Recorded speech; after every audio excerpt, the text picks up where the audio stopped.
મુખં કરોતિ વાચાલં પંગું લંઘયતે ગિરિં યત્કૃપાતમહં વંદે પરમાનંદમાધવં. બોલો સ્વામિનારાયણ ભગવાન.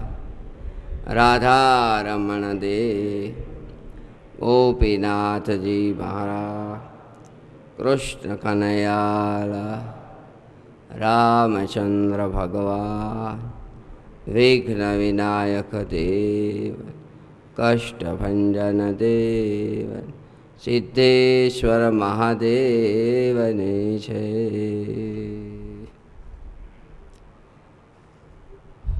સુવ્રત ઉવાચ મંદિરં જીર્ણદુર્ગે ત્વં રાધાકૃષ્ણસ્ય કારય મમાન્યેષાં ચ ભક્તાનાં પૌરાણાં પ્રિયમસ્ત્વદ.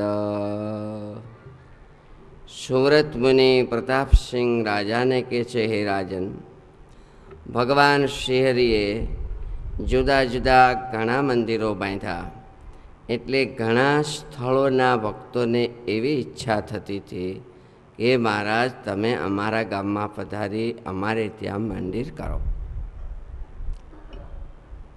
ધોલેરાથી પુંજાભાઈ દરબાર આવ્યા, એમણે મહારાજની પ્રાર્થના કરી. અને આ બાજુ જૂનાગઢથી હેમંતસિંહ દરબાર એટલે ઝીણાભાઈ આવ્યા, એમણે પણ પ્રાર્થના કરી. મહારાજે સભામાં બેઠેલા સંતોની સામું જોયું અને ધોલેરામાં નિષ્કુળાનંદ સ્વામી અને અદ્ભુતાનંદ સ્વામીને મોકલ્યા કે તમે ત્યાં મંદિર કરાવવા જાઓ. અને જૂનાગઢમાં બ્રહ્માનંદ સ્વામીને ઝીણાભાઈએ કહ્યું, મહારાજ જૂનાગઢમાં તો મુસ્લિમ નામદાર નવાબ સાહેબનું રાજ છે, વઝરુદ્દીન મહારાજ પણ આપને વિશે ભાવ રાખે છે અને એમની પણ સંમતિ છે. મહારાજે સાંભળીને બ્રહ્માનંદ સ્વામીને આજ્ઞા કરી અને બ્રહ્માનંદ સ્વામી ત્યાં પધાર્યા. ધોલેરા નિષ્કુળાનંદ સ્વામી, અદ્ભુતાનંદ સ્વામી પધાર્યા. ધોલેરા ભાલ કહેવાય, પાણી ખારું, તકલીફ, મુશ્કેલી ઘણી, ન તપ કરવું હોય તોય તપ થાય એવું સ્થળ. તેમ છતાંય એ સંતો પણ એવા વૈરાગવાળા હતા કે હોય તોય જાતું કરે, તો ન હોય તો બહુ રાજી થાય, સારું આપણે સારું કર્યું, ગરમી ભલે રહી. એટલે એ સંતો તેવા વૈરાગવાળા હતા. ત્યાગ ન ટકે રે વૈરાગ વિના. સરસ મંદિર થયું. અને મહારાજ જ્યારે મંદિર થયું ત્યારે ત્યાં પણ ઠાકોરજી પધરાવ્યા. સંમત 1882 વૈશાખ સુધી 13ને દિવસે. આ બાજુ બ્રહ્માનંદ સ્વામીને મોકલ્યા, સાથે ગુણાતીતાનંદ સ્વામી આદિ સંતો. મંદિર મહારાજ કે ખૂબ સારું સુંદર બનાવજો. હે ગિરનાર જેવું તીરથ છે, વળી આમ સોમનાથને આમ દ્વારકા, હજારો માણસો એ બાને પણ આવતા જતા હશે, તો સારું મંદિર હોય તો બધાને આનંદ થાય. અને બ્રહ્માનંદ સ્વામી, ગુણાતીતાનંદ સ્વામી આદિ સંતોએ મંદિર બાંધવાની શરૂઆત કરી. કામકાજ ધમતોકાર ચાલવા માંડ્યા. સાધુ સંતો પણ સખત મહેનત કરતા. આજના જમાનામાં પણ ગુરુકુળમાં સંતો કામકાજ સેવામાં આટલી મહેનત જો કરતા હોય તો એ જમાનામાં કેટલી મહેનત કરતા હશે. એ મહેનતના ધક્કાથી તો અત્યારે કંઈક પ્રેરણા મળે છે. ખૂબ મહેનત કરે. સ્વામી અહીંના નવાબ સાહેબ છે ને, એ હું પેલા સાધુ નહોતો થયો ને અહીંયા આવ્યો હતો ને, ત્યાં બધી સન્માન લેતા લેતા આવ્યા હતા ને સ્વામી, ભુજ, જામનગર, જુનાગઢ ને પછી ભાવનગર ગયા. એટલે નવાબ સાહેબ તેથી શાહઝાદા એટલે કુમાર હતા. એટલે એ ટાણે મેં એને થોડુંક સંગીતને એવું શીખવાડ્યું છે.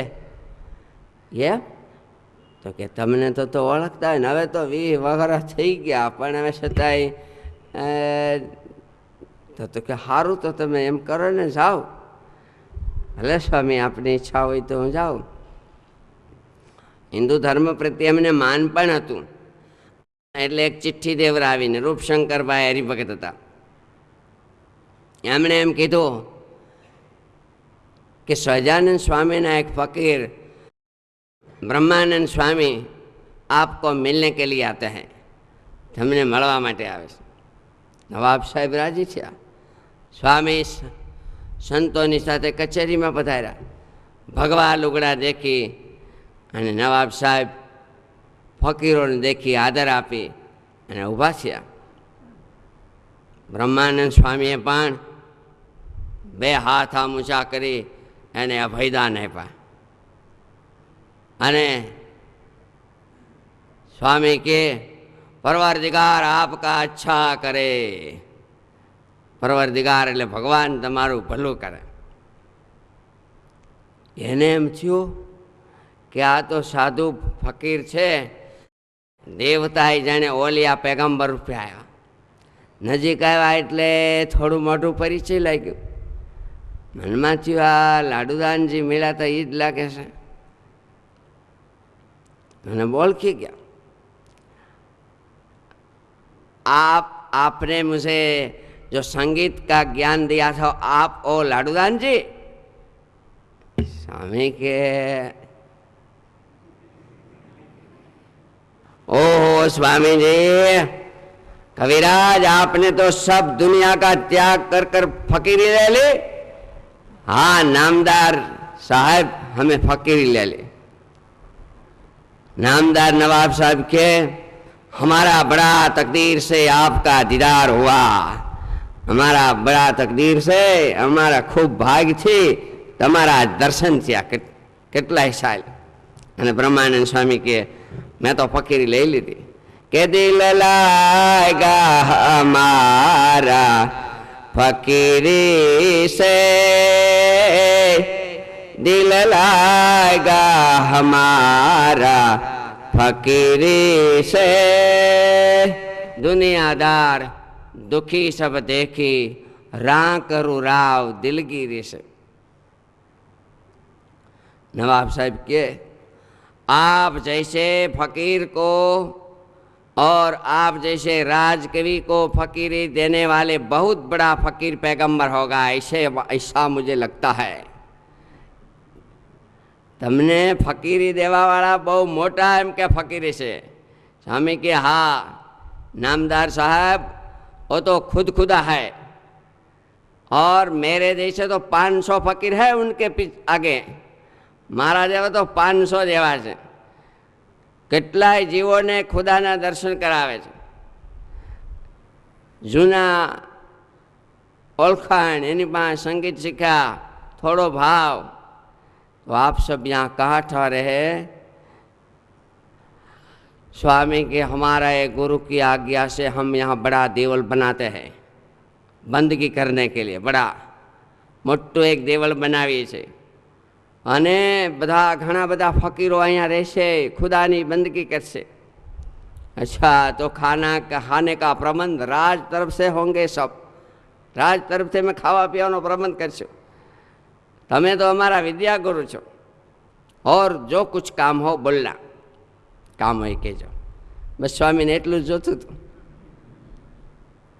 સ્વામી કે આ મંદિરનો સામાન ને બધું આવે છે ને, એટલે એમ અમારે જગા જ દેવા જવામાં ऑफिसों में बड़ी तकलीफ पड़े છે.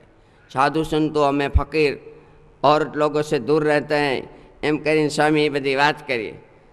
એટલે नवाब साहेबे फरमान કરી દીધું કે स्वामी मंदिर के लिए कोई चीज़ की जगात मत लेना.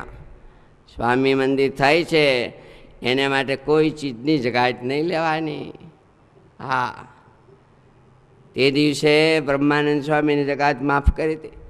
શાસ્ત્રી મહારાજ 2001ની સાલમાં યજ્ઞ કર્યો, પૂજ્ય કોઠારી સ્વામી તો તેથી કોઠારી તરીકે ઓફિસમાં સેવા કરતા સ્વામીને તો બધી ખબર હોય, કારણ કે એને આવતા જતા હોય. મોટા યજ્ઞમાં તેથી નામદાર નવાબ સાહેબે સ્વામીને એમ કીધું કે સ્વામીજી, તમે વિશ્વ શાંતિ માટે યજ્ઞ કરો છો, કરો, પણ વસ્તુ સામાન બધી તમારે તમારી રીતે ભેળી કરવી પડશે. અમે રાજ તરફથી બંદોબસ્ત નહીં કરીએ, પણ આ રાજમાં કોઈ રાજમાંથી આવશે તો જગાટ નહીં લે. અને એવો મોટો ઉત્સવ સ્વામીએ કર્યો. કોઠાર સ્વામી ઘણા છેલ્લા નામદાર નવાબ સાહેબ હતા ત્યારે સ્વામીને એક બે વાર એને બંગલે હોતી ગયા હતા. હા, ઊભા થઈ જાય, સાધુ આવે, અત્યારના છેલ્લા નવાબ. તો વેટ વીંટ્યું, કડા, સોનામો, રારીક જ્યારે ભેટ કરી નામદાર નવાબ સાહેબે ત્યારે સ્વામી કે એ અમારે હવે કાંઈ જતું નથી, અમારે એ નહીં. કામ આગળ ચાલ્યું. ઓલા રંગીલદાસ હતા દિવાન, એ વડોદરા ગયા. એને થોડુંક મનમાં ઓલું હતું, એટલે ત્યાંથી એણે ચિઠ્ઠી લખીને મોકલાવી કે હું ત્યાં આવીશ જુનાગઢ, એટલે સ્વામીના મંદિરનો કાંકરો ઉખાડી નાખીશ. હા, હું ને હમણાં આટલા દિવસ પછી આવીશ. એ વાત રૂપશંકર ભાઈએ બ્રહ્માનંદ સ્વામીને હાંજે કીધી. સ્વામી થોડા ઉદાસ થઈ ગયા, કારણ તો દિવાન સાહેબ કહેવાય. અને સવારે ગોપાળાનંદ સ્વામી મહારાજની સેવા પૂજા કરતા હતા. શાળગ્રામ ભગવાનનું પૂજન કરતા હતા, તુલસી ચડાવતા હતા. તુલસી ચડાવતા ચડાવતા શાળગ્રામને પૂરા આમ ટોચ થઈ ગઈ. એ શાળગ્રામ અત્યારે જુનાગઢ મંદિરમાં છે, મહાપૂજામાં જ્યારે પૂજા કરતા હોય ત્યારે એ ગોપાળાનંદ સ્વામીના છે. તુલસીથી આમ ટોચ થઈ ગઈ ને, એટલે બ્રહ્માનંદ સ્વામીએ સ્વામીને દંડવત કરીને કે સ્વામી, તમે તો આ શાળગ્રામમાંથી તુલસીની ટોચ્યું કરો છો, પણ આપણી ટોચ્યું નહીં થાય ને પડી જાય. કેમ? આપણા મંદિરની ટોચ્યું નહીં થાય સામે, એવા સમાચાર આવ્યા. ક્યાંથી આવ્યા? તો કે હાંજે આપણા રૂપશંકરભાઈ હરિભગત છે ને, એ કંઈકથી સમાચાર મળ્યા કે ઓલા રંગીલદાસ વડોદરા ગયા છે, ત્યાંથી એણે કેણ મોકલાવ્યું છે કે હું આવું. પછી સ્વામીના મંદિરનું બધું સ્વામી પૂજા કરતા હતા. પૂજા કરતાં કરતાં સ્વામી આમ બગલમાં હાથ નાખી અને આમ મોવાળા કાઢીને આમ ઘા કર્યો, ફેંક્યો. હવે એ કાંખના મોવાળા જેવો એ શું કરવાનો છે? કાંખના મોવાળા જેવો એ ઉડો એ શું કરવાનો છે? એ અહીંયા પૂગે તો કરશે ને, એ અહીંયા જુનાગઢ પૂગે તો કરે ને, અહીંયા પૂગશે જ નહીં. તમે તારે કરો કામ. અને બ્રહ્માનંદ સ્વામી મહારાજની રાતે 8 પદ બનાવ્યા હતા પ્રાર્થનાના. સ્વામી, મેં તો પછી મને તો આખી રાત નીંદર ન આવી, અને મેં તો મહારાજની પ્રાર્થના જ કર્યા કરી, કીર્તનો જ કર્યા. સ્વામી કે કીર્તનો ગાવજી. સ્વામીએ કીર્તનો ગાયા. હે મહારાજ ભક્તન કે હિતકારી, હે મહારાજ जब जब भीर परत भक्तन को, तब तब श्याम तनो तुम धारी, हे महाराज प्रगटे तुम प्रहलाद के कारण, नाथ नरसिंह विकट थंब फारी, महायसुर बलवंत अभिमानी, मायरोक्षण माही उदर विदारी, हे महाराज. પૂર્વે ભક્તોને જ્યારે ભીડ પડી, તમે બધાની રક્ષા કરી મહારાજ, આ મંદિર નહીં થવા દે એમ કરીને સ્વામી મેં તો પદ ગાયા. પણ સ્વામીએ કીધું એ કાંઈ નહીં થાય, તમ તારે કામ કરો. અને એમ કહેવાય છે રંગીલદાસ ઘોડા ઉપરથી આવતા હતા, એ જમાનાના કેળા હોય, વડાળ પહોંચ્યા અને બાજુમાં કેળામાં વાયડું હોય, ખેતર હોય, એટલે પડખે ખેતરમાંથી 13 ભડકાને 13 ઉડ્યા. 13 ઉડે એટલે ફુર એમ થયો, 2 ફસાર, એટલે ઘોડો હાલ્યો જતો ને ભડકો ઝાડ થયો. એમાં રંગીલદાસ જે ઘોડામાં તે બેઠા હતા એના હાથમાં ખુલ્લો ભાલો હતો, એટલે ઝાડ થયો એમાં હબતાઈ ગયો ને પડી ગયો તો ઓલો ભાલો હતો એ સીધો આમ પેટમાં ગરી ગયો અને ત્યાં ગુજરી ગયો. હવે દિવાન વડાળને પાદર ગુજરી ગયા એટલે નવાબ સાહેબને સમાચાર દીધા કે રંગીલદાસને આવી રીતે મૃત્યુ થયું. નવાબ સાહેબ કે ओ गुजरे हुए मरा को शहर में मत लाना, बाहर से ले जाना. એટલે બહારથી દામોકોને લઈ જાઓ. સરસ ભગવાનનું આવી રીતે મંદિર થઈ ગયું. મહારાજ પધાર્યા. અહીંયા મંદિર થઈ ગયા પછી ઝીણાભાઈના ભાઈ અનુપસિંહ વગેરે સમાચાર દેવા આવ્યા. મહારાજ મંદિર થઈ ગયું એટલે સાધુ સંતો મહારાજ બધાએ જુનાગઢ આવ્યા. હાથી ઉપર સવારી નીકળી, એ કાઠિયાવાડી આ ઘોડીઓની બધી, અને એમાં તોય પેલા વિરોધીઓએ એક વાળી ઘોડો દીધો, જેથી કરીને ઘોડીઓ વચ્ચે ઘોડો તોફાન કરે એવા આશયથી. પણ બ્રહ્માનંદ સ્વામી પાસે જઈ ચોકથી જઈ ચોકઠું પકડી કાનમાં શાલિવાહન મંત્ર એટલે ઘોડાને વશ કરવાના મંત્રો એ બોલી પીઠ થાબડી અને સ્વામી તો ઉપર બેસી ગયા. જેમ મોટો યોગી દ્રષ્ટિને નિયમમાં રાખીને ચાલ્યો જાય એ રીતે ઘોડીઓની વચ્ચે ઘોડો બધો ચાલ્યો જાય.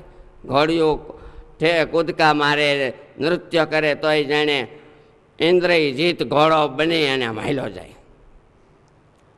મહારાજ આવી રીતે પધાર્યા. પછી તો સરસ મંદિર થઈ ગયું. એટલે મુહૂર્ત જોઈ સંમત 1884 વૈશાખ વદી બીજને દિવસે રાધારમણ દેવ રણછોત્રકમ રાય સિદ્ધેશ્વર મહાદેવ પધરાવ્યા. મહારાજે આરતી ઉતારી અને તેજના લીસોટા પ્રગટ થયા, જેણે આખું મંદિર અને ઘુમ્મટ તેજથી ભરાઈ ગયું. મહારાજ બ્રહ્માનંદ સ્વામીને કે સ્વામી આ રાધારમણ દેવ પધરાવ્યા, સિદ્ધેશ્વર મહાદેવ પધરાવ્યા, એમને કંઈક સ્તુતિના છંદ ગાવ છંદ.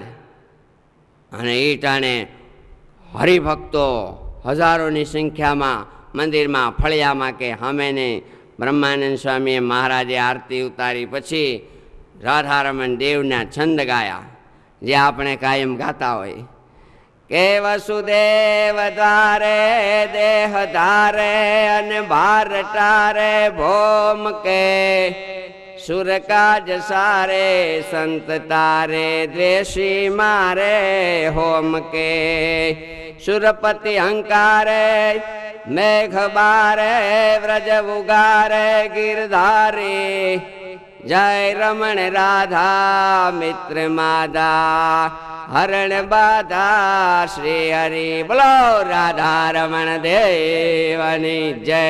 જય જયકાર થયા. સિદ્ધેશ્વર મહાદેવ પધરાવ્યા. ત્યાં પણ બ્રહ્માનંદ સ્વામીએ પછી છંદ ગાયા કે સમરત જય શેષા અને દીપત સુરેશા પુત્ર ગણેશા નિજ પ્યારા બ્રહ્માંડ પ્રવેશા પ્રસિદ્ધ પરેશાન અધર ઉમેશા ઉદ્ધારા બેહદ નરવેશા કૃત શિરકેશા અને ટળત અશેષાય ઘરેશા જયદેવ સિદ્ધેશા હરન કલેશા મગન હમેશા માહેશા નાચતની શંકા અને ડમ ડમ ડમ નાચતની શંકાન મૃગમદ પંકાન ગમ ગમ ગમકા ઘુઘરુકા ઢોલંકા ડંકા હોવત હંકા ડમ ડમ ડંકા ડમરુકા रण तो रणंकान भैर भणंकान गगन गणंका गहरेशा जय देव सिद्धेशा हरण कलेशान मगन हमेशा माहेशा जय जयकार थयो बधाए बोलो सिद्धेश्वर महादेवनी जय। महादेवजीनी प्रभुए आरती उतारी स्वामीए छंदोथी स्तुति करी आखा घुम्मटना પડછંદા ગાજવા માંડ્યા। એ ટાણે મહાપુરુષદાસ સ્વામી 10 વર્ષની ઉંમરના હતા। 2 વર્ષના હતા તે મહારાજે એને કંઠી પહેરાવી હતી ભાયાવદરમાં। આપણે સ્કૂલ બનાવી છે ને ભાયાવદરમાં સ્કૂલ બનાવી શ્રી સ્વામી દેખરેખ રાખીને સરસ મંદિર બનાવ્યું છે।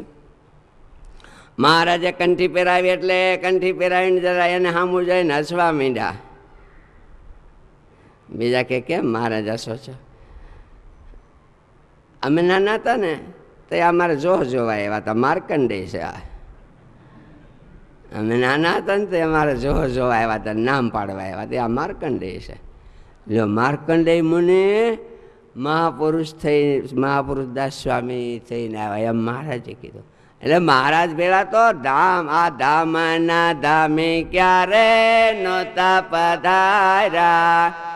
ઈશ્વર કોટી સ્તુતિ કરીને હારા રાજ સિદ્ધને ભટકો છો તમે ચતુર સુજાણ।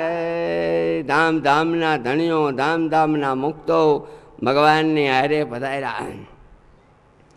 એ સ્વામી મહાપુરુષ સ્વામી એમ લખે કે હું તઈ 10 વર્ષનો હતો, સ્વામી છંદો બોલતા હતા અને આખા ઘુમ્મટમાં એના પડછંદા ગાજતા હતા। આજ કેટલાય વરહ વયા ગયા તોય જાણે એના પડછંદા કાનમાં આમ ગુંજા કરે છે। મહારાજે આરતી ઉતારી સિદ્ધેશ્વર મહાદેવની પાસે પ્રભુ જઈ અને પ્રાર્થના કરી અને એમ કીધું તો ભગવાન છે તેમ છતાંય હે મહાદેવજી આ લોકની દ્રષ્ટિ છે, આ લોક છે, કોઈ અમારા હરિભક્તોને કાંઈ મુશ્કેલી દુઃખ તકલીફ હોય તો એની તમે મુશ્કેલીઓ દુઃખો દૂર કરજો। તમે સિદ્ધિઓના આપનારા છો, તમે સિદ્ધેશ્વર મહાદેવ છો। એ ભગવાનના ભક્તોના કષ્ટો મુશ્કેલીઓ હોય તો દૂર થાય।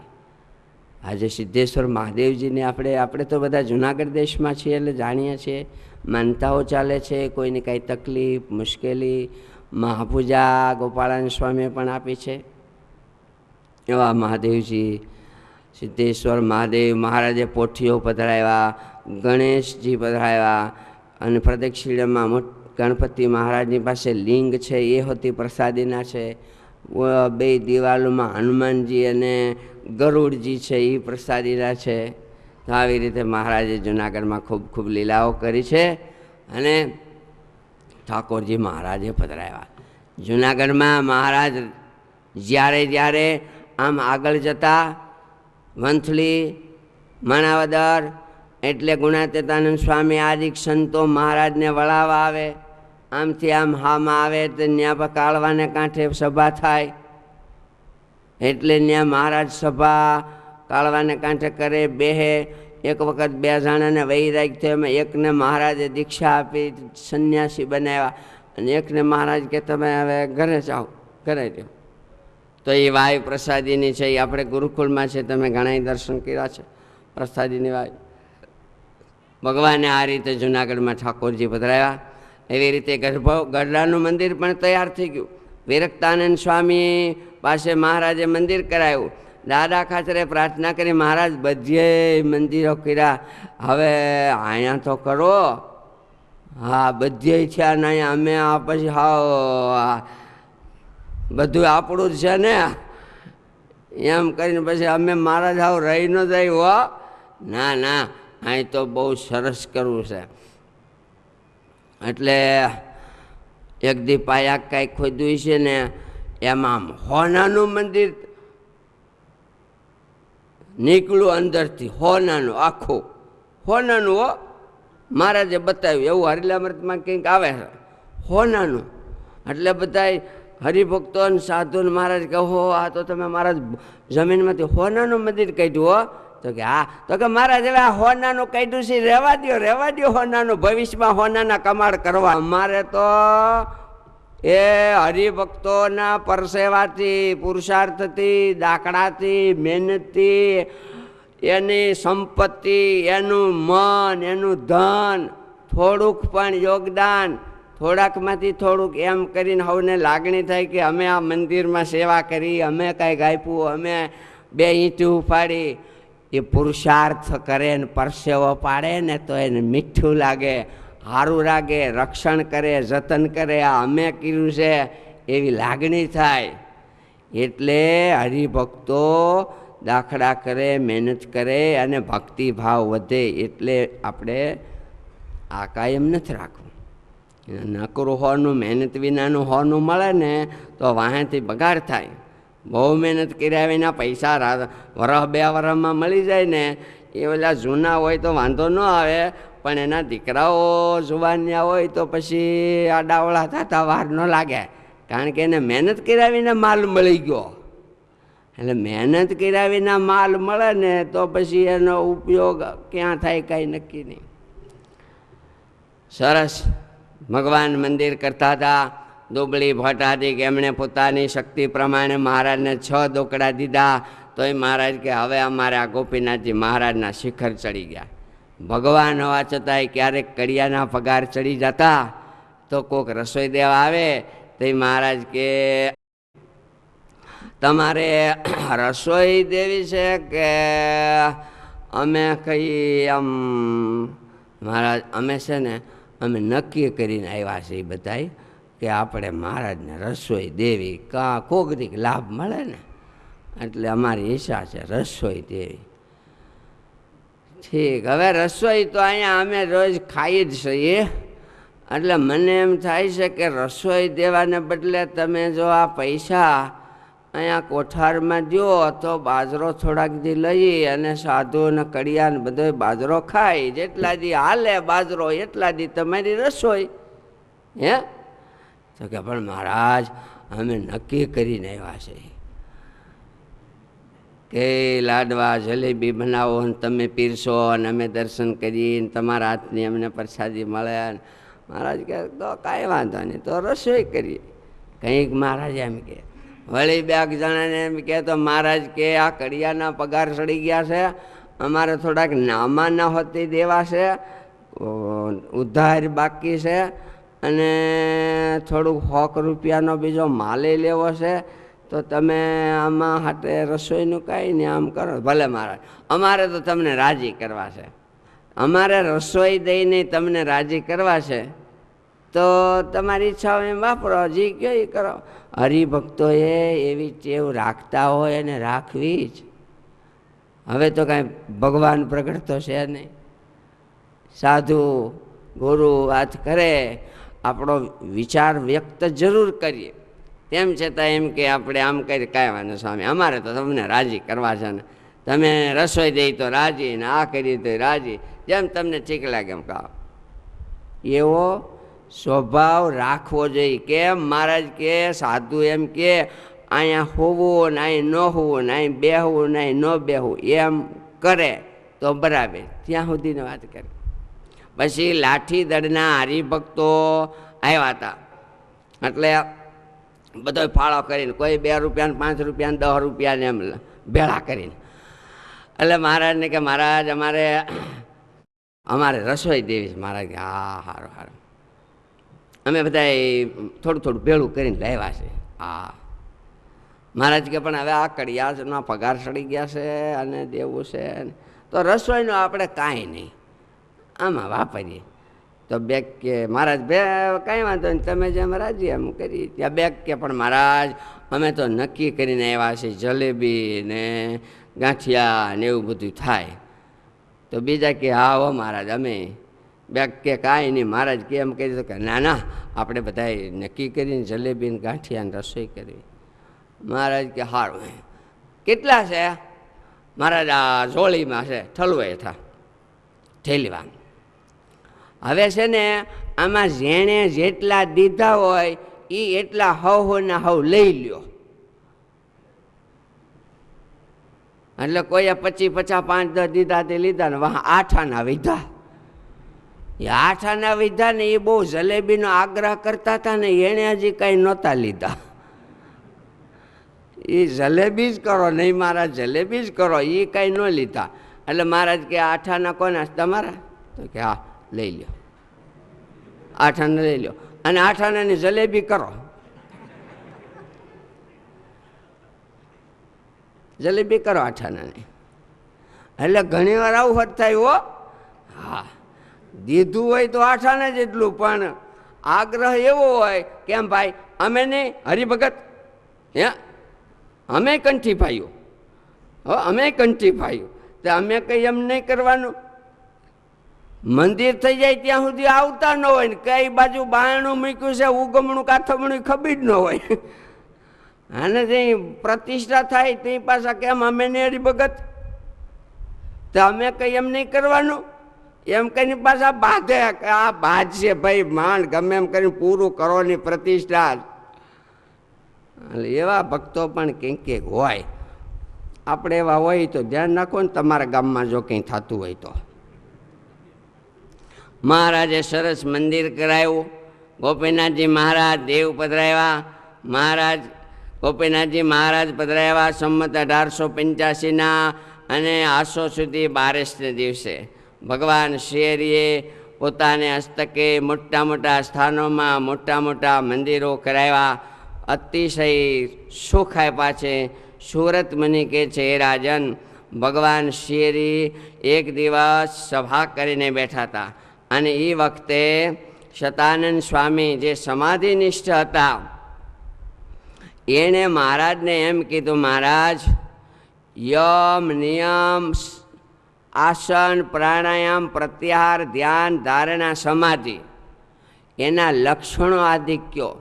કોઈ યોગ કરતા હોય થોડું અત્યારના જમાના પ્રમાણે, કોઈને નવળી ક્રિયા આવડતી હોય, કુંજર ક્રિયા આવડતી હોય, નળ આમ હલાવતા આવડતા હોય, કપાલ ભાતી કરતા હોય, એને આ યોગના 7-8 અધ્યાય બહુ આમ જાણવા જેવા છો. બહુ સરસ ઊંડું ઊંડું કેટલું છે, બહુ ઊંડી માહિતી લખીશ 7-8 અધ્યાય સુધી.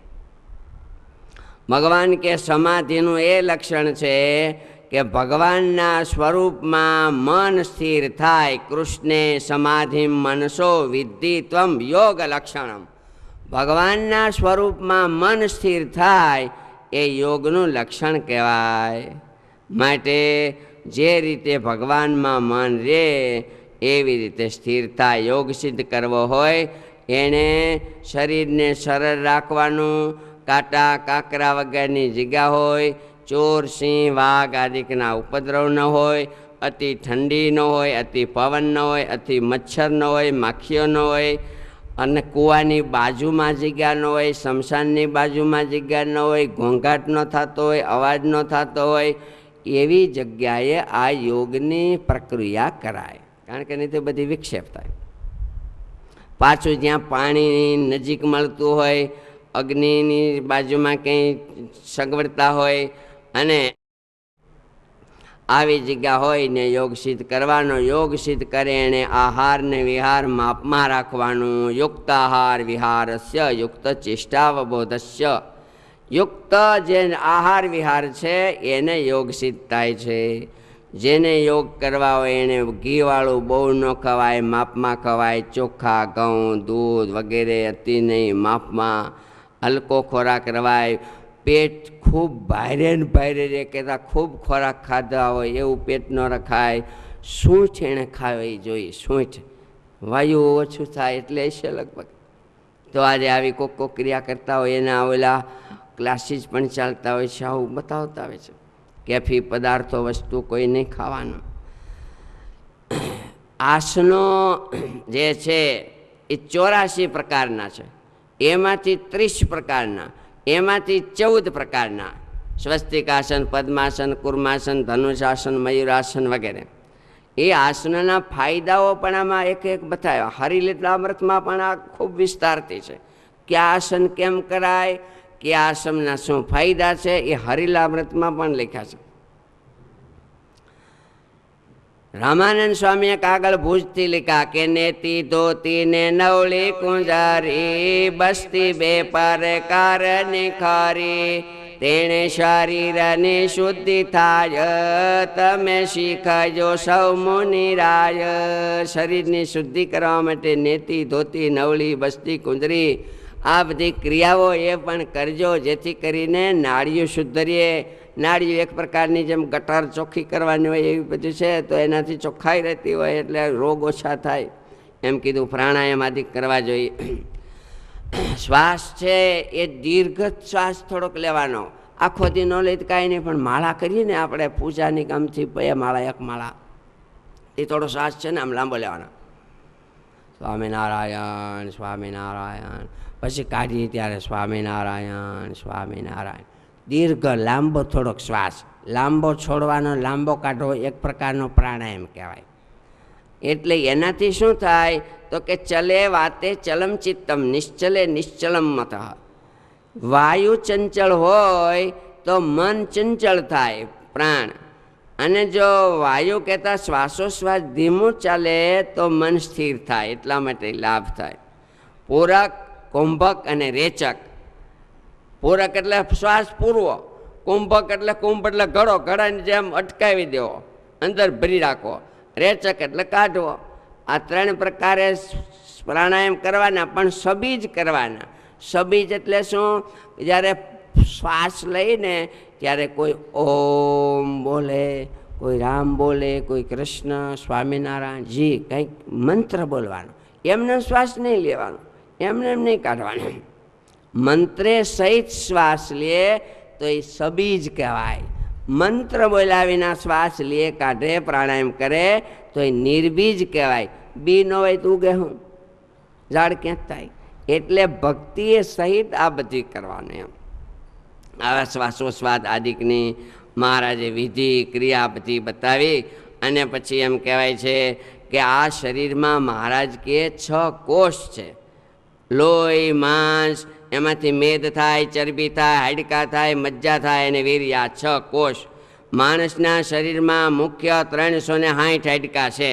ક્યાં તો કે દાંતના, ઘૂંટીના, નળાના, જાંઘના, કેળના, કરોડરજ્જુના, ગરદનના, કપાળના વગેરે. વાત, પિત્ત અને કફને લઈ જનારા મુખ્ય 40 નાડીઓ છે. શાખા પ્રશાખા થઈને 700 નાડીઓ છે. શાખા પ્રશાખા એમાંથી ઝીણી ઝીણી ઝીણી નકરી નાડીઓ નીકળે. નર્મદા ડેમ મુખ્ય કેનાલ 60 કે 90 ફૂટ પહોળી ઊંડી, એમાંથી કોકના ખેતરમાં જતી હોય એ ઝીણી થઈ ગઈ હોય, એમાંથી પાછી જાય હાવ ઝીણી. ઓલી કેવડી ને ઓલી કેવડી. તો મુખ્ય 3 નાડી, ઈડા, પિંગલા અને સુષુમ્ના. બાકી બધી ઝીણી ઝીણી ઝીણી ઘણી બધી નાડીઓ છે. કેટલી? તો કે 29,956,056 નાડીઓ છે, ઝીણી ઝીણી નાની મોટી થઈને. દાઢી, મૂછ અને મસ્તકના કેશો 3 લાખ છે. મર્મસ્થળો 107 છે. મર્મસ્થળ એટલે જ્યાં જરીક આમ ટકોરો લાગે ને તો ઉકલી જાય, એને મર્મસ્થળ કહેવાય. હાડકાના હાંધા 200 છે. અને શરીરના રૂવાડાના સૂક્ષ્મ અંશો, શરીરમાં 3.5 કરોડ રૂવાડા છે, પણ રૂવાડાની પડખે પડખે ઝીણા ઝીણા છિદ્રો. એને સૂક્ષ્મ અંશો કેટલા શરીરમાં? તો કે 54,68,50,000. 3.5 કરોડ તો રૂવાડા કહી છે, પણ એ 2 રૂવાડા વચ્ચે હતી ઝીણા ઝીણા ઝીણા સૂક્ષ્મ. લ્યો 54,68,50,000. મહારાજ કે જુઓ આ બધું છે ને કોઈ પણ સ્થૂળ દ્રષ્ટિથી, સ્થૂળ સાધનથી જોઈ શકાતો નથી, ગણી શકાતો નથી. તો કે સમાધિવાળા યોગીઓ છે એ જ પંચભૂત જેનાથી ઉત્પન્ન થયું છે શરીર, એની રચના યોગીઓ સમાધિ દ્વારા જોઈ શકે છે. સાધનોથી, બાહ્ય દ્રષ્ટિથી આ સૂક્ષ્મ નાડીઓ જે 54 કરોડ કીધી, કોઈ સાધનોથી, સ્કેલિસ્કોપ કે શું કહેવાયું એવું કંઈ હોય ને નહીં, એનાથી મહારાજ કે કંઈ ન દેખાય. યથા પિંડે તથા બ્રહ્માંડે. પિંડમાં જેવું છે એવું જ બ્રહ્માંડમાં મોટું મોટું છે. અને નાભીમાંથી નાડીઓ 72,000 નાડીઓ નીકળે છે, એ આખા શરીરમાં જાય છે. આવી રીતે શરીરની રચના મહારાજે કીધી. પછી બ્રહ્માંડની રચના કીધી. અને પછી મહારાજ કે જેનું મૃત્યુ નજીક આવ્યું હોય એવાને અગાઉથી હોતી ખબર પડી જાય. એટલા માટે સત્સંગી જીવનના 65મા અધ્યાયમાં મૃત્યુના ચિહ્નો લખ્યા છે. 65મો અધ્યાય 5મો પ્રકરણ. જાગતા હોય તે શું એંધાણ અને સ્વપ્નમાં શું એંધાણ, કે જેથી કરીને આપણે ખબર પડે કે હવે આપણું મોત નજીક છે. જોવો, એ જેને શુક્રનો તારો, ધ્રુવનો તારો, ગુરુનો તારો, અરુંધતીનો તારો દેખાય નહીં, એણે એમ માનવું કે હવે આપણે હમણાં થોડાક દીમાં પણ ચશ્મા આવી ગયા હોય તો, મોતિયા થઈ ગયા હોય તો નહીં, તો ડાક્ટર પાસે જવું પડે, હિંડોચા સાહેબ પાસે. પણ બધું બરાબર હોય ના દેખાય નહીં.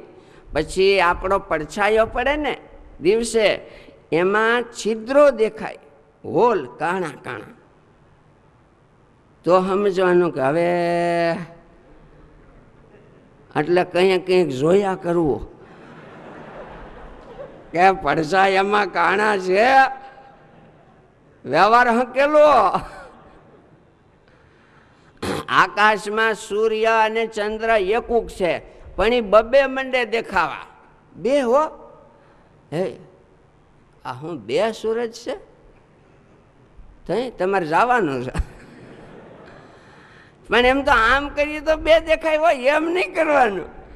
એમને સૂરજ ને ચંદ્ર બબે દેખાય. અને વૃક્ષ ઉલટી થાય, મળમૂત્ર હોય, આમ હોના જેવું દેખાય કે હોનું પડ્યું છે કોણ. એ બધું કાદવ અને રેતી, એમાં આપણા પગલા પડે ને એ ખૂદતા જતા હોય. ખૂતે તો ખરા, પણ અડધા અડધા પગલા દેખાય, આખા ન દેખાય. રેતીમાં કાદવમાં અડધા દેખાય. અને પડછાયો પડે ને એમાં ખાલી ધડ દેખાય, માથું ન દેખાય. લ્યો, શરીર એકદમ હાવ પાતળું હોય, હાવ પાતળું. અને થોડાક દેમાં તો જાડું થઈ જાય, ફૂલીને. એટલે કોકને થાય તમારે શરીર બહુ હમણાં થોડાક દી 2 મહિના પહેલાં તો હમણાં તો બહુ સારું થઈ ગયું. કે સારું નથી, હોજા છે. ઘૂંટિયા ને ડૂંટિયા હોજા ચડે એટલે એકદમ જાડા થઈ જાય, અથવા તો જાડા હોય ને હાવ પાતળા થઈ જાય. અને ખાધેલું કે પીધેલું કોઈ રીતે પચે જ નહીં. દવા લે તો દવા પચી જાય, પણ કોયલું ન પચે. તાળવામાં હૃદયમાં પેટમાં બળતર્યા થયા કરે. નાક અને કાન એની દાંડીઓ નમી જાય, ત્રાહા થઈ જાય. સ્વામી લખ્યું ને, હારે તારા નાકની તે દાંડી નમી જાય છે. દીવો ઠરે ને, દીવો તે ગંધ ન આવે, પણ શરદી થઈ હોય એને તો કોઈ દી ન આવે. એમ નહીં, સારું હોય તોય ગંધ ન આવે. બીજાની આંખમાં આપણે આમ જોઈએ ને તો બીજાની આંખમાં આપણું પ્રતિબિંબ દેખાય, પ્રતિબિંબ ન દેખાય. કીકીમાં કાનમાં આંગળી નાખીને આમ એટલે આમ ગુમ ગુમ, એને બ્રહ્મનાદ કહેવાય. એ સંભળાય નહીં, સંભળાય નહીં એટલે જાવું. પણ ઘણી વખત બેરાશ થઈ ગઈ હોય અને તોય 50 વર્ષ જીવતા હોય. આ બધા જાગ્રતના મહારાજ કે ચિહ્નો છે, સ્વપ્નના ચિહ્નો બતાવે છે. ગધેડા, ઊંટ, વાનર, રીંછ એ બધા સ્વપ્નમાં દેખાય. અને એની ઉપર બેહી અને હું દક્ષિણ દિશામાં જાઉં છું એવું લાગે, ગધેડા ઉપર બેહીને.